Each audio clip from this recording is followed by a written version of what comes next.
Five Founders April 2009 Inc. recently asked me who I thought were the five most interesting startup founders of the last 30 years. How do you decide who's the most interesting? The best tests seem to be influence. Who are the five who've influenced me most? Who do I use as examples when I'm talking to companies we fund? Who do I find myself quoting? 1. Steve Jobs. I'd guess Steve is the most influential founder, not just for me, but for most people you could ask. A lot of startup culture is Apple culture. He was the original young founder, and while the concept of insanely great already existed in the arts, it was a novel idea to introduce into a company in the 1980s.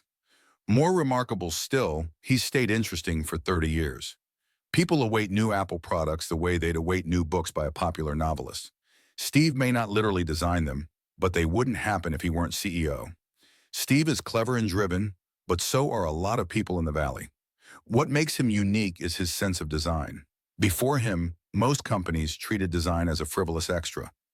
Apple's competitors now know better. 2. T.J. Rogers. T.J. Rogers isn't as famous as Steve Jobs, but he may be the best writer among Silicon Valley CEOs. I've probably learned more from him about the startup way of thinking than from anyone else. Not so much from specific things he's written as by reconstructing the mind that produced them.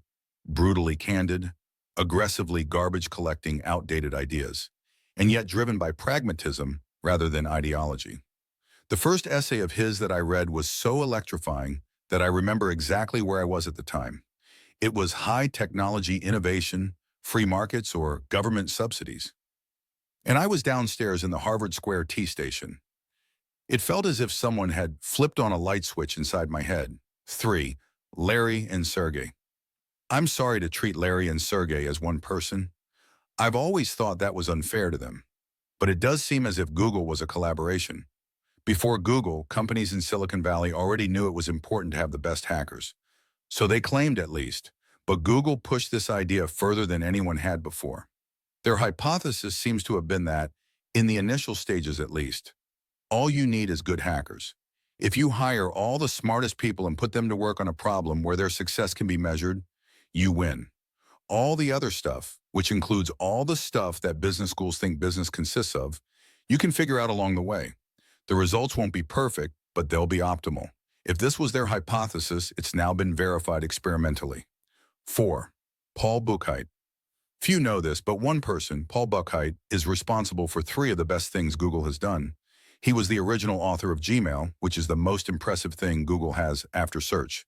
He also wrote the first prototype of AdSense and was the author of Google's mantra, "Don't be evil." PB made a point in a talk once that I now mention to every startup we fund, that it's better initially to make a small number of users really love you than a large number kind of like you.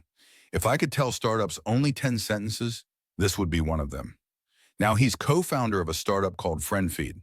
It's only a year old, but already everyone in the Valley is watching them. Someone responsible for 3 of the biggest ideas at Google is going to come up with more. 5. Sam Altman. I was told I shouldn't mention founders of YC-funded companies in this list. But Sam Altman can't be stopped by such flimsy rules. If he wants to be on this list, he's going to be. Honestly, Sam is, along with Steve Jobs, the founder I refer to most when I'm advising startups. On questions of design, I ask, what would Steve do? But on questions of strategy or ambition, I ask, what would Sam do? What I learned from meeting Sam is that the doctrine of the elect applies to startups. It applies way less than most people think. Startup investing does not consist of trying to pick winners the way you might in a horse race, but there are a few people with such force of will that they're going to get whatever they want.